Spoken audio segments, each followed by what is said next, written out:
At approximately 8:30 this morning, OPSO jail operations staff found that several inmates on Pod 1 Delta were missing during their head count.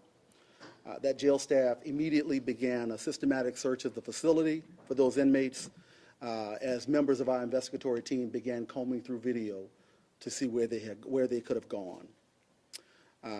At the time of the incident, there was no deputy physically on Pod 1 Delta, and the technician that was assigned to the housing unit module had actually stepped away to grab food. After reviewing video, we noticed that at 12:22 a.m., several inmates on Pod 1 Delta were observed jarring one of the sliding doors open, specifically on cell Delta 1006. At 12:43 a.m., those same individuals entered that cell. At 1 a.m., they were observed on camera exiting our facility using an adjacent loading dock door, so a loading dock door adjacent to that pod, and subsequently going down a side road behind our building, still within our secure perimeter between the Phase 3 facility that's currently under construction. At 1:19 a.m., they were then observed scaling the fence along the I-10 between our building and the currently under construction Phase 3, using blankets to avoid being cut by the barbed wire.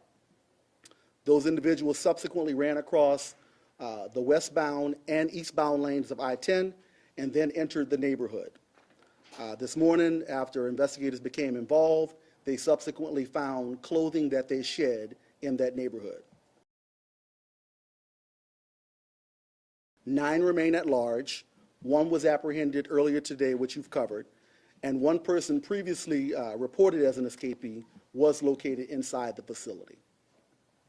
As of right now, 3 employees have been placed on suspension pending the outcome of this fluid and ongoing investigation. Yes, the CMT is a corrections monitoring technician. She is a civilian. She sits in a pod module and observes the pod. That is primarily when we do not have the physical deputy staff to sit on the pod. We have a vacancy rate like every other correctional agency in the country. Every corrections has a 55% vacancy rate across this country. Like us, we are underfunded, understaffed, underpaid. So we do our best to hire staff and retain them, but like everyone else, we're short. So yes, this civilian was assigned to the pod module to observe the pod. When she stepped away to grab food, that is when they began their attempts to escape. By the time she returned, they were already into the cell or gone. So she did not even know that they had made good on their escape or made an attempt to escape. We know that they had help. We're showing you they had help. This was coordinated. There's much more than meets the eye. When I have enough information, I'll be glad to talk to the community about my issues or what I need, anything I may need to apologize for. But what I'm telling I'm not finished. But what I'm telling the community, this is a public safety issue first and foremost.